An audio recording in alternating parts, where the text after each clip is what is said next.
Dillian Whyte against Alexander Povetkin.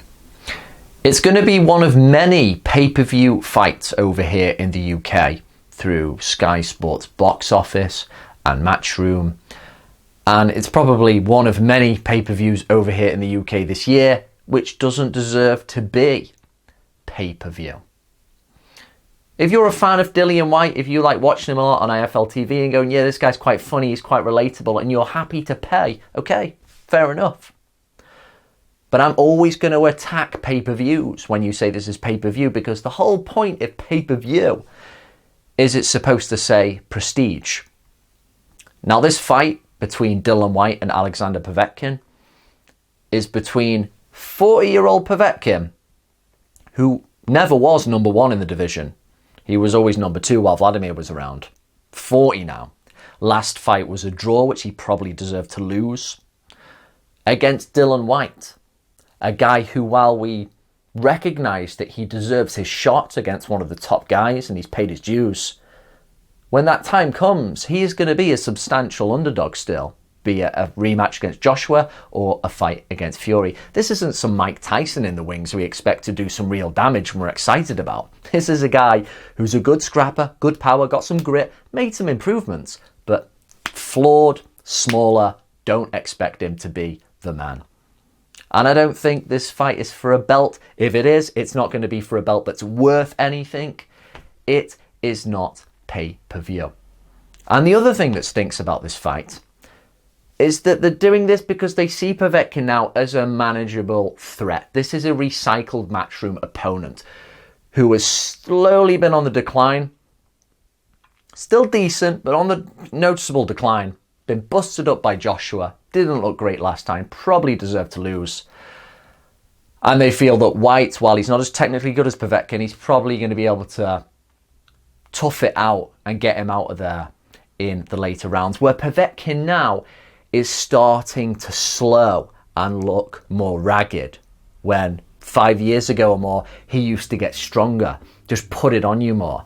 Do you remember the Alexander Povetkin who took out a younger Carlos Takam back in 2014? That was a great fight. Okay, he was probably on roids, but probably everybody's on roids, without pointing fingers. And he just absolutely took it to Takam in that fight and took him out.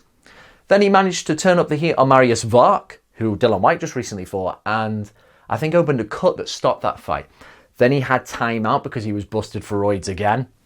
And since then, really, since he came back against Johan de Wopa, I think in 2016, you could see he was aged. Here we are in 2020 now.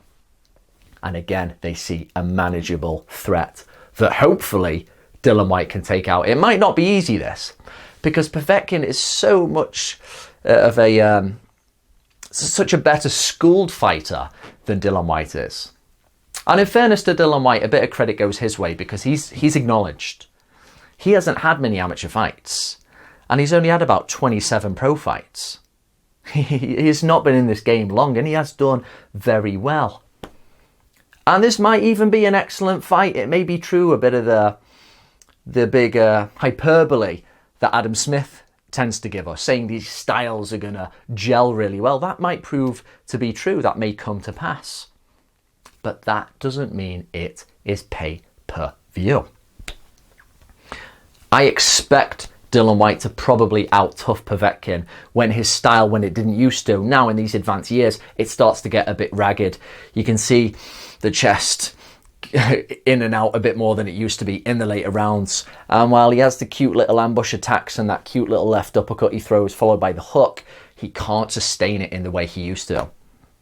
And that's why I don't like it, because why? A prime Alexander Povetkin pastes Dillian Whyte, no problem. Easy.